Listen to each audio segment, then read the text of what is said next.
विज्ञान विषय के क्लास में आप सभी का हार्दिक स्वागत है। बच्चों, आज हम कक्षा 6वीं इस क्लास के सामान्य विज्ञान विषय का पाठ 11 कार्य और ऊर्जा, इस पाठ का अध्ययन करेंगे। पिछले पाठ में हमने कार्य का अध्ययन किया। इस वीडियो में, इस क्लास में हम भाग 2, इसमें ऊर्जा का रूपांतरण, इसका अध्ययन करेंगे। बच्चों, ऊर्जा का रूपांतरण क्या होता है, इसको आइए हम आकृति के माध्यम से समझते हैं। कार्य होते समय ऊर्जा का रूपांतरण होता है। आइए इस श्रृंखला के माध्यम से हम ऊर्जा का रूपांतरण, इसका अध्ययन करेंगे। आप इस आकृति को देख रहे हैं। जल चक्र। जल चक्र की प्रक्रिया में सूर्य की ऊष्मा द्वारा समुद्र का पानी भाप में बदलता है। भाप से आप सभी जानते हैं बादल बनता है। बादलों से क्या होती है? वर्षा होती है।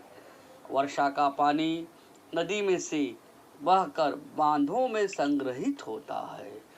बांध का पानी ऊंचाई पर होने के कारण उसमें कौन सी ऊर्जा होती है? स्थितिज ऊर्जा होती है। पानी के नीचे आते समय स्थितिज ऊर्जा का रूपांतरण गतिज ऊर्जा में होता है। जब यह पानी जनित्र की पत्तियों पर गिरता है तो गतिज ऊर्जा जनित्र को प्राप्त होती है।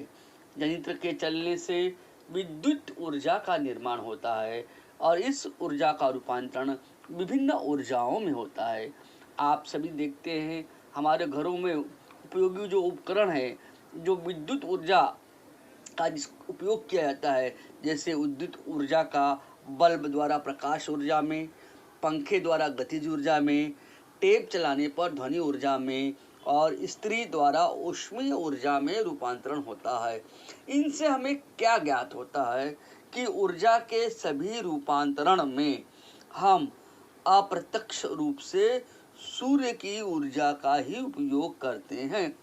तात्पर्य क्या है कि सूर्य ऊर्जा का सबसे प्रमुख स्रोत है। आइए आगे हम देखेंगे कि ऊर्जा के स्रोत कौन कौन से हैं। बच्चों, जिन साधनों से हमें ऊर्जा मिलती है उन्हें ऊर्जा के स्रोत कहते हैं। ऊर्जा के स्रोत 2 भागों में बांटे गए हैं। एक पारंपरिक ऊर्जा स्रोत, या इसको हम कहते हैं अनवीकरणीय ऊर्जा स्रोत, और दूसरा है अपारंपरिक ऊर्जा स्रोत या नवीकरणीय ऊर्जा स्रोत। हम इन दोनों स्रोतों का विधिवत अध्ययन करेंगे। आइए सर्वप्रथम हम पारंपरिक ऊर्जा स्रोत क्या होता है या अनवीकरणीय ऊर्जा स्रोत क्या होता है, उसके बारे में विधिवत उदाहरणों की सहायता से इसका अध्ययन करेंगे। आइए शुरुआत करते हैं। बच्चों, पारंपरिक ऊर्जा स्रोत क्या होता है, इसकी परिभाषा क्या है, किसे कहते हैं? आइए देखते हैं। मनुष्य दीर्घकाल से सतत जिस ऊर्जा का उपयोग कर रहा है उन ऊर्जा स्रोतों को पारंपरिक ऊर्जा स्रोत कहते हैं।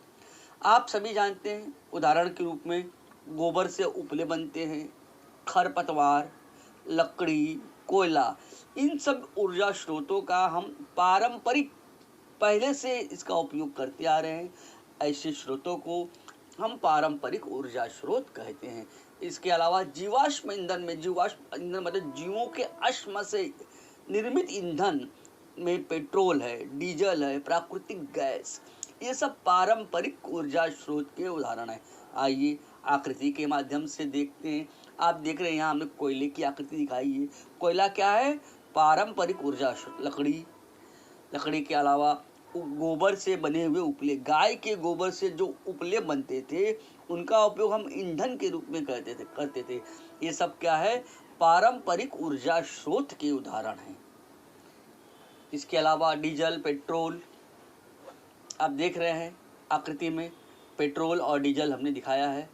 अब ये जो पेट्रोल और डीजल है, इन सब का उपयोग हम इन पारंपरिक ऊर्जा स्रोतों का हम उपयोग करते आ रहे हैं।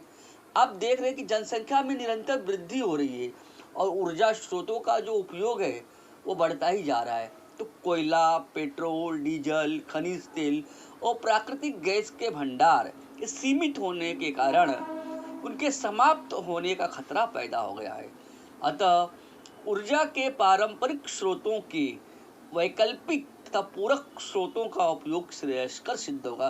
कहने का तात्पर्य क्या है कि हम जो पारंपरिक ऊर्जा स्रोतों का अधिक से अधिक उपयोग करते जा रहे हैं, उसके जगह पे हम जो अपारंपरिक ऊर्जा स्रोतों का हमें अधिक से अधिक उपयोग करना चाहिए।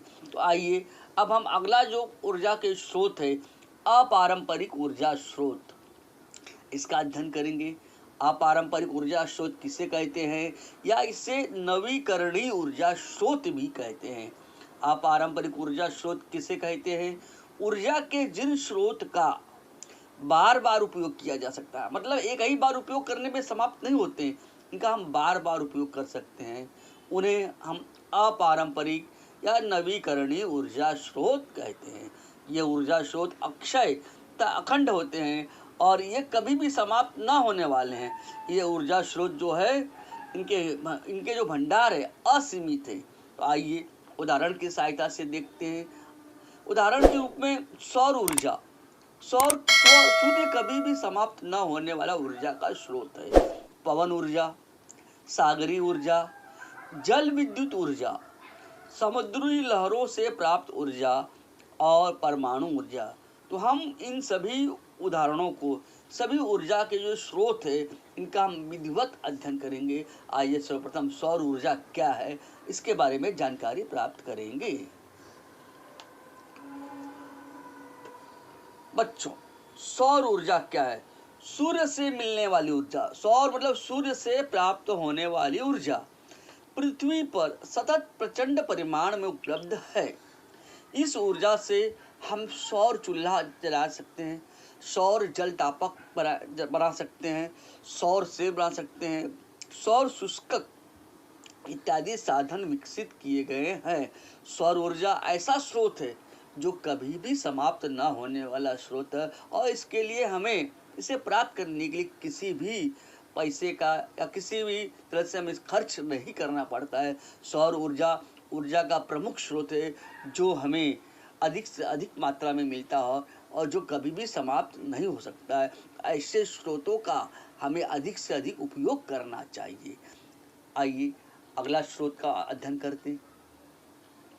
तो बच्चों, आपने सौर जल तापक की आकृति देखा। सौर जल तापक से हम पानी को कैसे गर्म करते हैं, सूर्य की ऊर्जा के द्वारा हम गर्म पानी कैसे प्राप्त करते हैं, इसको हमने आकृति के माध्यम से यहाँ बताया है। आइए अगले उदाहरण में। बच्चों, अगला उदाहरण है हमारा पवन ऊर्जा। तीव्र गति से बहने वाली हवा का उपयोग करके पवन चक्की द्वारा विद्युत का निर्माण किया जाता है। पवन चक्की का उपयोग कुएं से पानी को बाहर निकालने में भी किया जाता है। आप सभी जानते हैं क्या होता है पवन। पवन मतलब बहती हुई हवा। बहती हुई हवा को हम क्या कहते हैं? पवन। पवन ऊर्जा का उपयोग पवन चक्की के निर्माण में किया जाता है और इसका बहुत सारे कार्य किए जाते हैं। आकृति के माध्यम से देखिए आप, यहाँ पर एक हमने पवन ऊर्जा परियोजना की आकृति दिखाई गई है। मतलब पवन के द्वारा, हवा के द्वारा, तेज बहती हुई पवन के द्वारा कैसे बिजली का निर्माण किया जाता है, यहाँ पर हमने ये परियोजना में दिखाया है। अर्थात कहने का तात्पर्य हमारा है पवन ऊर्जा से बिजली का निर्माण किया जा सकता है। पवन ऊर्जा, ये जो ऊर्जा है इसका हमें उपयोग अधिक से अधिक करना चाहिए और ये ऐसे स्रोत है जो कभी भी समाप्त न होने वाले हैं। आइए अगला हम देखते हैं सागरीय ऊर्जा। बच्चों, सागर समुद्र की खाड़ी के किसी संकरे भाग को चुनकर उस स्थान पर एक दीवार बना दी जाती है। समुद्र में ज्वार भाटे के निर्माण के समय उस तेज लहर द्वारा दीवार पर बैठाए गए जनित्र घूमने लगते हैं और उससे बिजली का निर्माण होता है। तो बच्चों, सागर द्वारा जो हम समुद्र की ज्वार भाटे की लहरों द्वारा जनित्र की पत्तियों को गतिशील करते हैं और उसका रूपांतरण जल विद्युत केंद्रों में किया जाता है। महाराष्ट्र में आप सभी जानते कोयना बांध सबसे बड़ा जल विद्युत प्रकल्प है। तो बच्चों, सागर ये भी कभी भी समाप्त न होने वाला ऊर्जा स्रोत है, अपारंपरिक ऊर्जा स्रोत का उदाहरण है। इनका हमें अधिक से अधिक उपयोग करना चाहिए। तो यहाँ पे आप देख रहे हैं आकृति के माध्यम से हमने समुद्र की लहरों, समुद्र की ज्वार भाटे की लहरों द्वारा जनित्र की पत्तियों को गतिशील किया हुआ है, इस आकृति में दिखाया गया है। और इससे जल विद्युत केंद्रों में विद्युत का निर्माण किया जाता है। इस प्रकार आकृति में आपको दिखाई दे रहा है बच्चों। तो हमें सागरीय ऊर्जा का उपयोग अधिक से अधिक करना चाहिए। आइए अगला उदाहरण देखते हैं। समुद्री लहरों से प्राप्त ऊर्जा। समुद्र की लहरों के ऊपर नीचे होने से ऊर्जा प्राप्त की जाती है। लहरों से भी हम क्या करते हैं, ऊर्जा प्राप्त करते हैं। आप देख रहे हैं कि समुद्र की जो लहरें हैं, निरंतर आगे जाते समय किसी भी स्थान पर पानी ऊपर नीचे होता रहता है। इस क्रिया का उपयोग करके विद्युत का निर्माण किया जाता है। आप आइए आकृति के माध्यम से देखिए, समुद्र की लहरों से ऊर्जा का निर्माण किया जाता है। यहाँ पर आप आकृति में देख रहे हैं, ये समुद्र की लहरें हैं, इनसे हमें जो ऊर्जा प्राप्त होती है, हम इसका उपयोग अधिक से अधिक कर सकते हैं। आइए अगला उदाहरण देखते हैं। बच्चों, अंतिम जो ऊर्जा का स्रोत है, अपारंपरिक ऊर्जा का स्रोत है परमाणु ऊर्जा। परमाणु ऊर्जा क्या है, आइए उसको विधिवत समझते हैं। यूरेनियम, थोरियम जैसे भारी तत्वों के परमाणुओं को विखंडन से प्राप्त ऊर्जा को परमाणु ऊर्जा कहते हैं। आप सभी जानते हैं बिजली की कमी की गंभीर समस्या के समाधान के लिए परमाणु ऊर्जा द्वारा बिजली का उत्पादन किया जा सकता है। और आइए आकृति के माध्यम से हम देखते हैं परमाणु ऊर्जा से। अब यहाँ पे आप देख रहे हैं परमाणु ऊर्जा से हम क्या करते हैं, ऊर्जा का निर्माण करते हैं, विद्युत का निर्माण करते हैं। यूरेनियम, थोरियम जैसे भारी तत्वों के परमाणुओं के अपघटन से प्राप्त होने वाली ऊष्मा का उपयोग करके बिजली का निर्माण किया जाता है। तो बच्चों, हमने आज के इस क्लास में हमने ऊर्जा का रूपांतरण क्या होता है इसका अध्ययन किया। इसके अलावा ऊर्जा के जो स्रोत है इनका अध्ययन किया। अब हमें ऊर्जा की बचत करना चाहिए। ऊर्जा की बचत क्या होती है, हमें विद्युत ऊर्जा का दुरुपयोग नहीं करना चाहिए, ऊर्जा की बचत करना चाहिए। आप सभी जानते हैं बिजली का बिल कितना आता है। आजकल हम अपने घरों में पंखा, ट्यूबलाइट या टीवी चालू करके छोड़ देते हैं और हमारे घर का बिजली का बिल ज़्यादा आता है। तो हमें ऊर्जा का बचत करना है। किस प्रकार से बचत करेंगे, आइए देखते हैं। किसी भी प्रकार की ऊर्जा की बचत करना अप्रत्यक्ष रूप से उस ऊर्जा का निर्माण करना ही है। हमें ऊर्जा की बचत, विशेषकर बिजली की बचत का सतत प्रयास करना चाहिए। इससे हम वैश्विक तापमान की वृद्धि के संकट से बच सकते हैं। तो बच्चों, आप सभी ने इस पाठ का अध्ययन किया, आपने समझा, और आप भी अपने घरों में जब भी आप देखिए अनावश्यक हम बिजली या पंखे खुला रखते हैं तो उसको हमें बंद करें, उसको हम चालू न करें, टीवी को खुला न छोड़ें। मतलब कि हमें बिजली की बचत करना चाहिए। ऊर्जा की बचत करना ही हमारा सबसे बड़ा कार्य है। आइए अब यहाँ पे देख सकते हैं सौर ऊर्जा के द्वारा हम बिजली का निर्माण कर रहे हैं और बिजली से का उपयोग हम अपने घरों में कर रहे हैं। और ये बिजली प्राप्त करने में हमें बहुत ही समय लगता है, खर्च होता है। तो हमें ऐसे साधन स्रोतों को संभाल कर रखना चाहिए। सेव एनर्जी, आप यहाँ पे दो आकृति में देख रहे हैं। इन दोनों आकृति का तात्पर्य क्या है, ऊर्जा की बचत, हमें अपनी एनर्जी की सेव करना चाहिए। आइए अब हम देखते हैं हरित ऊर्जा क्या है।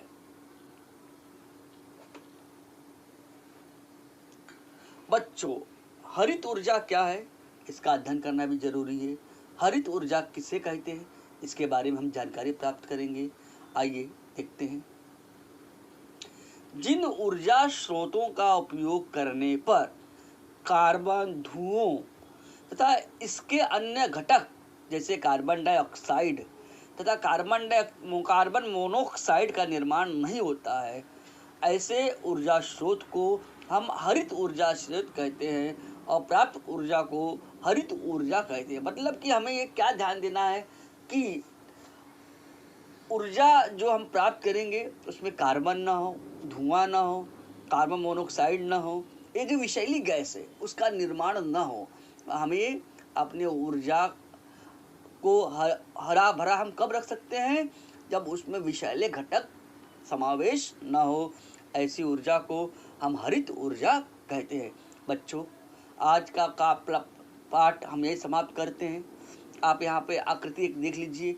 हरित ऊर्जा के कारण हमारा जो पर्यावरण है, हमारी सृष्टि एकदम सुंदर और हमारा पर्यावरण भी अच्छा बना रहता है और जो वायुमंडल के घटक है वह भी अच्छी तरह से पर्यावरण को प्रदूषित होने से बचाते हैं। तो हमें हरित ऊर्जा पर ध्यान देना है, हमें विषैली घटकों से दूर रहना है।